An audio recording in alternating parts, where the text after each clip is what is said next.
2023, Nigeria will not survive 1 week under the dictatorship style of Governor Dave Umahi if elected president. Ebonyi Indigenes. Welcome to the news and please subscribe to our channel.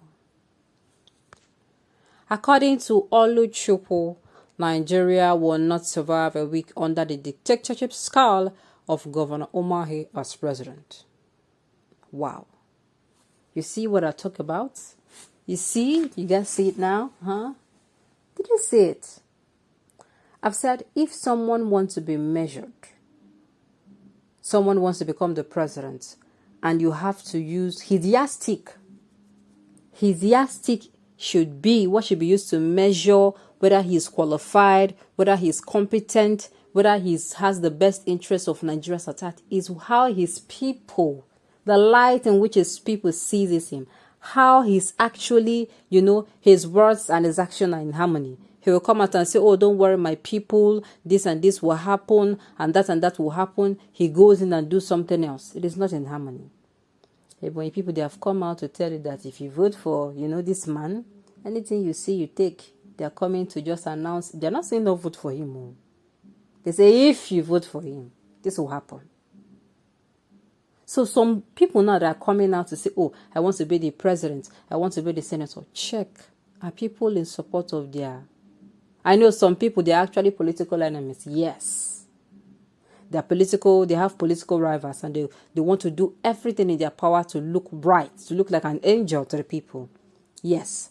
But I think it is time for us to change our style. If you are someone in Nigeria and you use party now to judge people, and they're of this party now, but this party, it is high time you stop.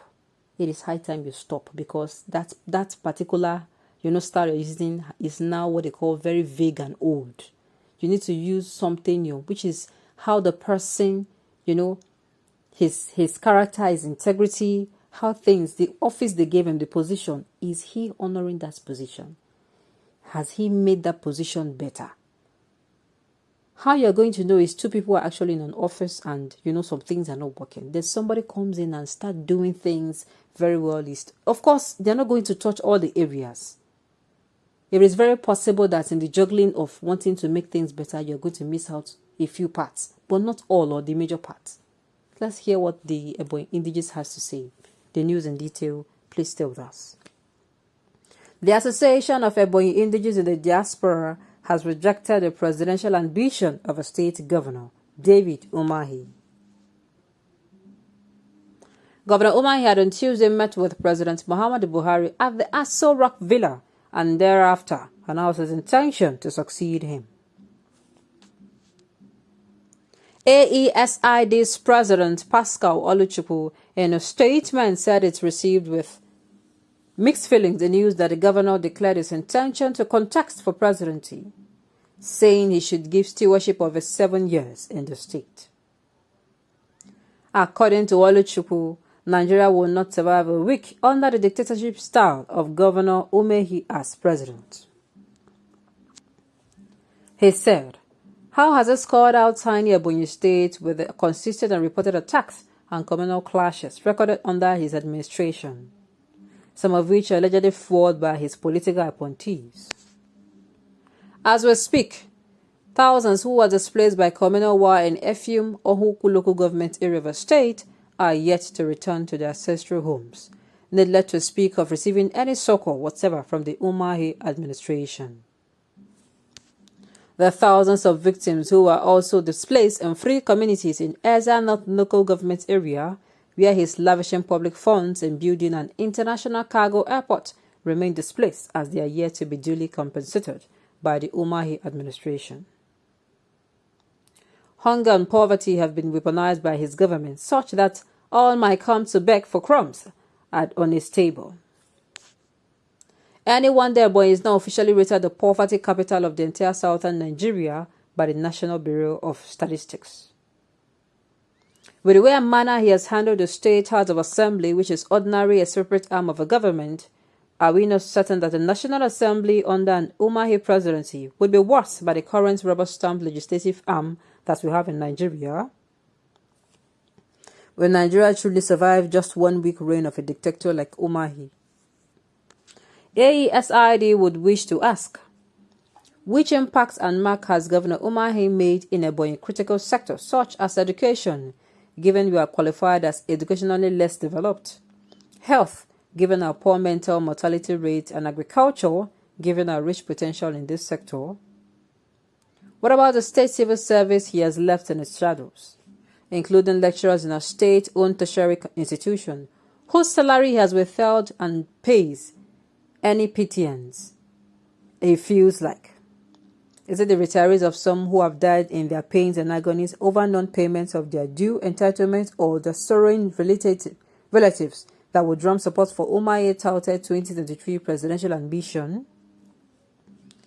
Mysterious deaths such as sudden disappearance of some 5 NELAN contractors sometime in November last year among the cases of suspicion demises all points to the alleged diabolic and wicked extent the government has gone in its dealings with the now beleaguered Ebonyi masses.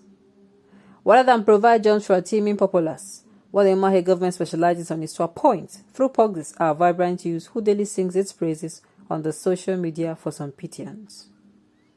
For this noble accountability platform in particular, therefore, we believe it is time for him to be held to account for the little opportunity he has had in just one out of a total of a 36 states of a federation that he now aspires to pilot their affairs. You see, I've said it before. If you want to get any higher position, you're aspiring for any higher position, the little one they give to you, that office you are running now, no matter how small, is your campaign ground.